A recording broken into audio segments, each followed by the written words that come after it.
तपती हुई दोपहर, लू के थपेड़े और एक बूढ़ा आदमी जिसके पैरों में छाले पड़ रहे हैं। बाप रे।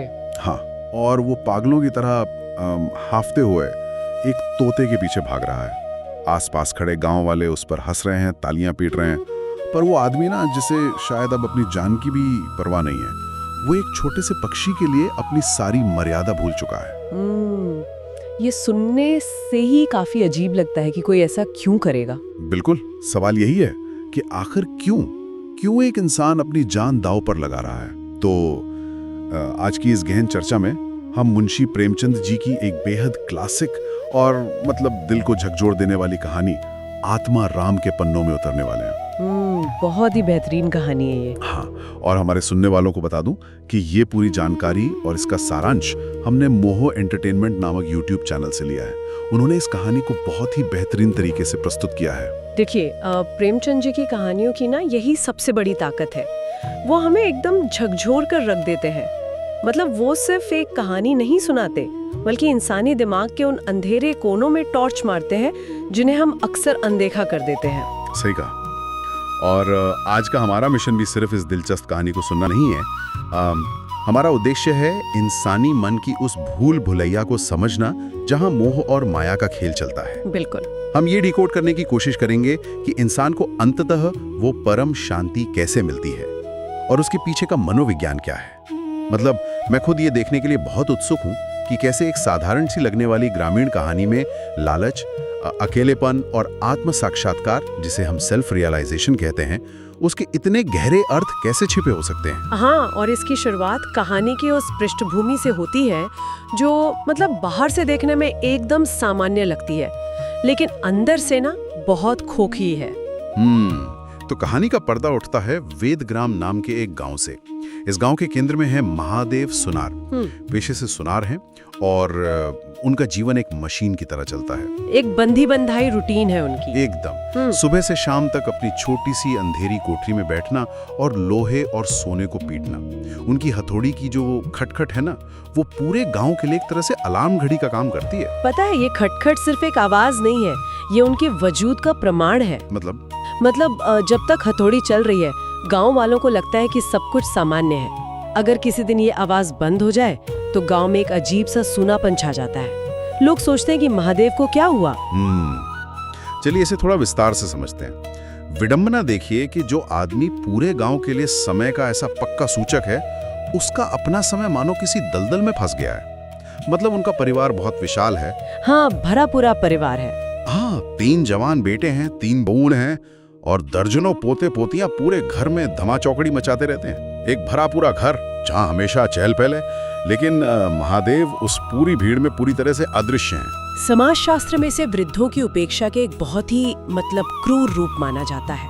घर के ही लोग, खासकर उनके अपने बेटे, बस इसी इंतजार में बैठे हैं कि कब ये बूढ़ा आदमी दुनिया से जाए और उन्हें संपत्ति पर कब्जा मिले। ये तो बहुत भयानक स्थिति है। घर में बहुएं खाना बना रही हैं, सब छक्कर खा रहे हैं, लेकिन कोई भूलकर भी महादेव से नहीं पूछता कि उन्होंने कुछ खाया या नहीं। बिल्कुल नहीं। वो बेचारे भूखे पेट ही अपनी अंधेरी कोठरी में जाते हैं, हुक्का गुड़गुड़ाते हैं और बस सो जाते हैं। और बाहर से आने वाले ग्राहक भी उन्हें बख्शते नहीं है।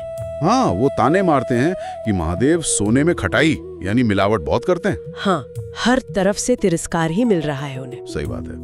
अगर इसे हम आज के संदर्भ में देखें तो ये बिल्कुल वैसा ही है जैसे कोई खचाखच भरी लोकल ट्रेन में सफर कर रहा हो। अच्छा उदाहरण है ना? चारों तरफ लोगों की भीड़ है, धक्के लग रहे हैं, कंधे छिल रहे हैं, शोरगुल है, लेकिन अंदर से वो इंसान खुद को एक सुनसान टापू पर पूरी तरह अकेला महसूस कर रहा हो। पर मुझे एक बात समझ नहीं आती। क्या?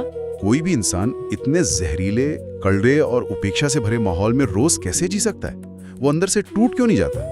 देखिए, यहीं पर मानव मनोविज्ञान का सबसे जटिल रूप सामने आता है।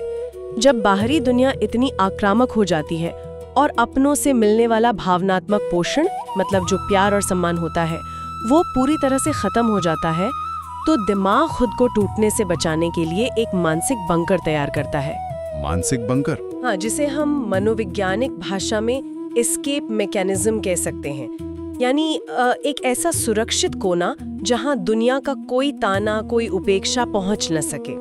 महादेव के मामले में ये बंकर कोई जगह नहीं थी, बल्कि उनका पालतू तोता था, जिसका नाम था आत्माराम। एक तोता, मतलब एक छोटा सा पक्षी उनका सहारा बन गया। बिल्कुल। इसे मनोविज्ञान में ऑब्जेक्ट सब्स्टिट्यूशन कहते हैं। अच्छा। जब इंसान को इंसानों से प्यार नहीं मिलता तो वो अपना सारा स्नेह, अपना सारा ध्यान किसी जानवर या निर्जीव वस्तु पर केंद्रित कर देता है।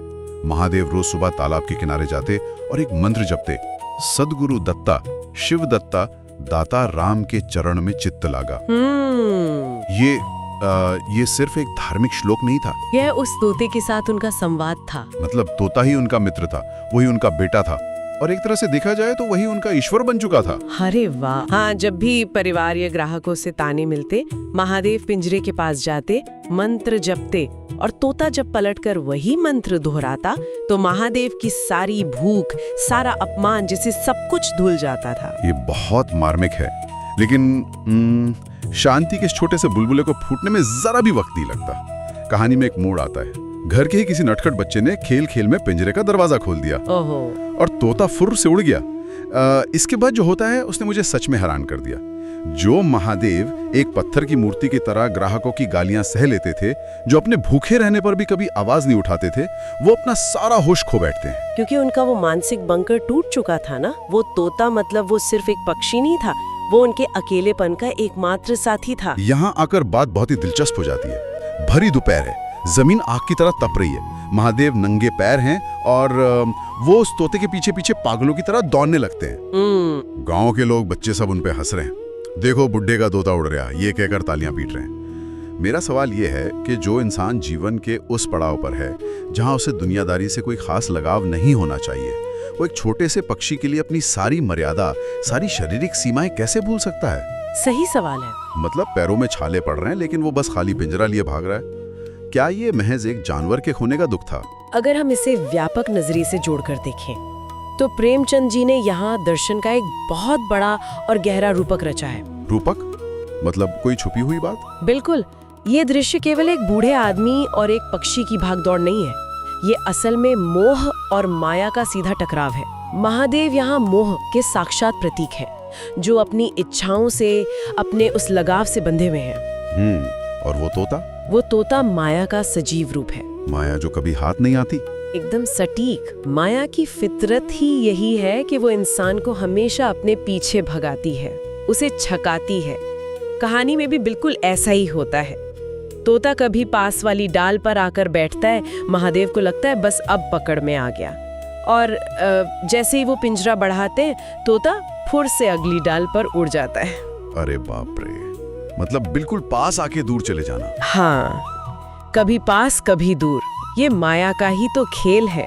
और जो सबसे ज्यादा मार्मिक बात है वो ये है कि तोते का नाम आत्माराम है। ये एक इंसान की अपनी ही आत्मा को पकड़ने की बेतहाशा दौड़ है। ये तो मैंने सोचा ही नहीं था। देखिए, जब तक तोता पिंजरे में था, महादेव को लगता था कि उनकी आत्मा, उनका वजूद सुरक्षित है। उसके उड़ते ही उन्हें लगा कि जैसे उनकी जान ही निकल गई है। और यही छटपटाहट उन्हें रात के गहरे सन्नाटे तक ले जाती है। मतलब सूरज ढल चुका है, महादेव दिन भर के भूखे प्यासे थके हारे एक आम के बगीचे में एक पेड़ के नीचे बैठे हैं। शरीर टूट रहा है, नींद आ रही है, पर डर है कि आंख लगी और तोता किसी और पेड़ पर उड़ गया तो क्या हो। वो बेचैनी उन्हें सोने नहीं दे रही है। बिल्कुल। तभी उस अंधेरे में उन्हें कुछ लोगों की आहट सुनाई देती है। तंबाकू और गांजे की तेज महक आती है। महादेव, जिन्हें हुक्के की बहुत तलब थी, वो बस चिलम की आस में अपना वही मंत्र सदगुरु दत्त बुदबुदाते हुए उन लोगों की तरफ बढ़ जाते हैं।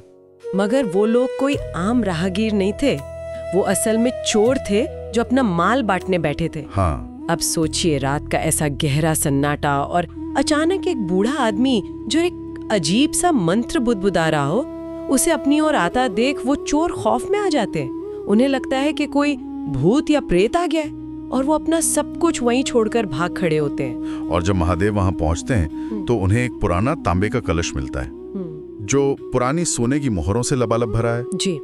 अब सुनिए, मुझे यहाँ एक बहुत ही तार्किक सवाल उठाना है, एक तरह का पुशबैक कह लीजिए। कहानी का ये मोड़ मुझे हजम करने में थोड़ी मुश्किल हो रही है। अच्छा, ऐसा क्यों? जरा सोचिए, जो इंसान कुछ घंटे पहले तक अपने तोते के लिए रो रो कर पागल हो रहा था, जिसके लिए जीवन का कोई अर्थ ही नहीं बचा था, वो मोहरे देखते ही अचानक बदल कैसे जाता है? वो एक सेकंड में उस धन का रक्षक बन जाता है। उसे डर लगने लगता है कि कहीं चोर वापस ना आ जाएं। बुढ़ापे के कारण जिस आदमी से 2 कदम चला नहीं जा रहा था, वो अपनी धोती कसकर 200 कदम दौड़कर चेक करता है कि वो खतरे के समय भाग सकता है या नहीं।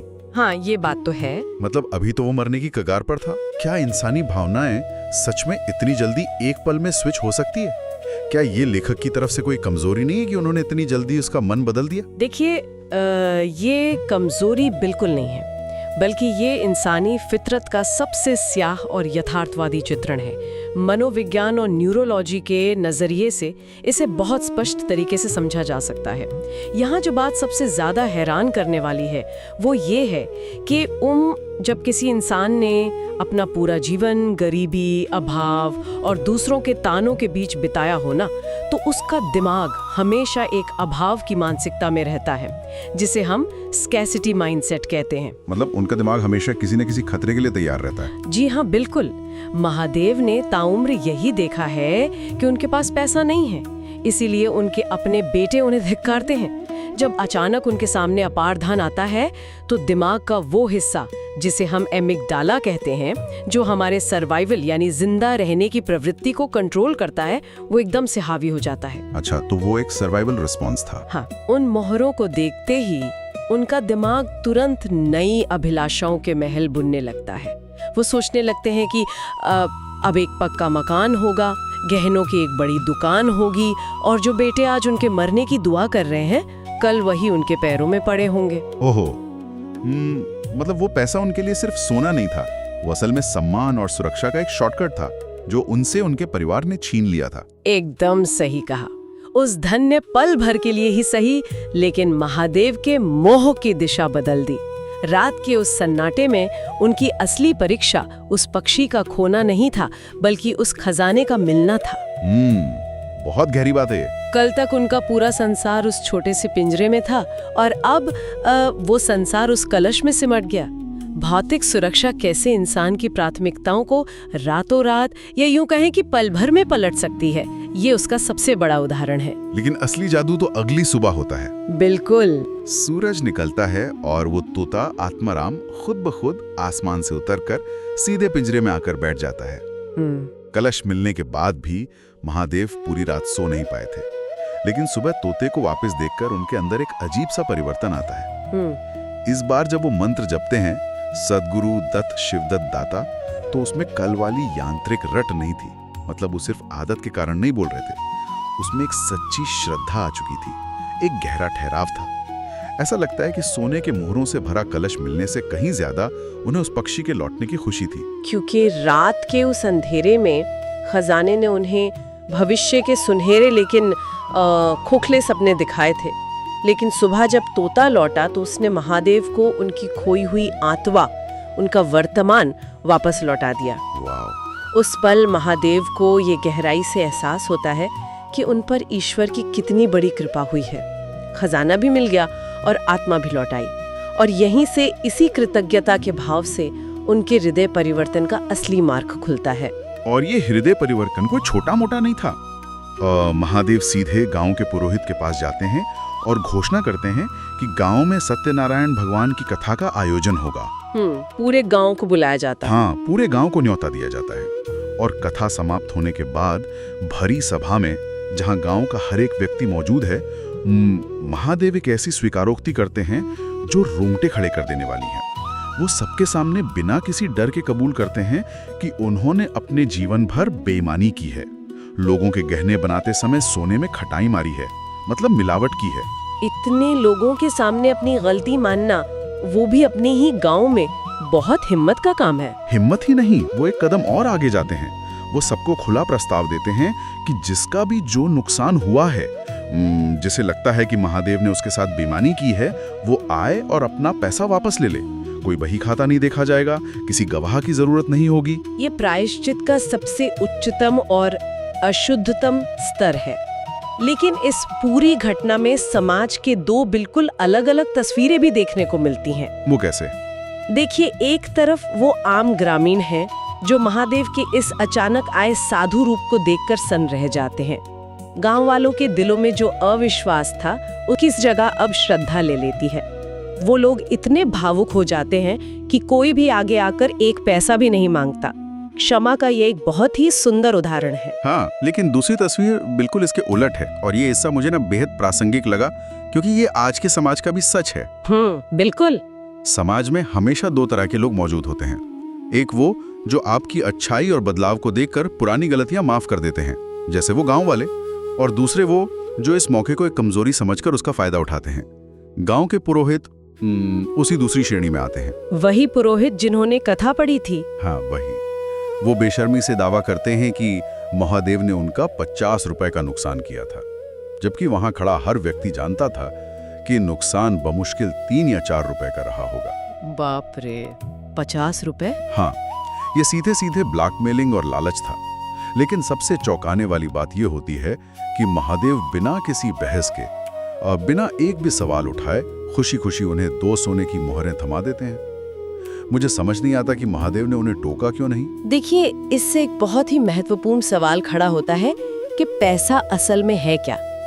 जब महादेव के पास कुछ नहीं था तब वो एक एक पैसे के लिए मिलावट करते थे, लेकिन अब वो धन उनके लालच का हिस्सा नहीं रहा था। वो धन अब उनके उद्धार, उनके प्रायश्चित और उनकी आध्यात्मिक मुक्ति का साधन बन चुका था। उन्हें अब ये चरम ज्ञान प्राप्त हो चुका था कि संसार बुरों के लिए बुरा है और अच्छों के लिए अच्छा। ये बहुत ही गहरी लाइन है।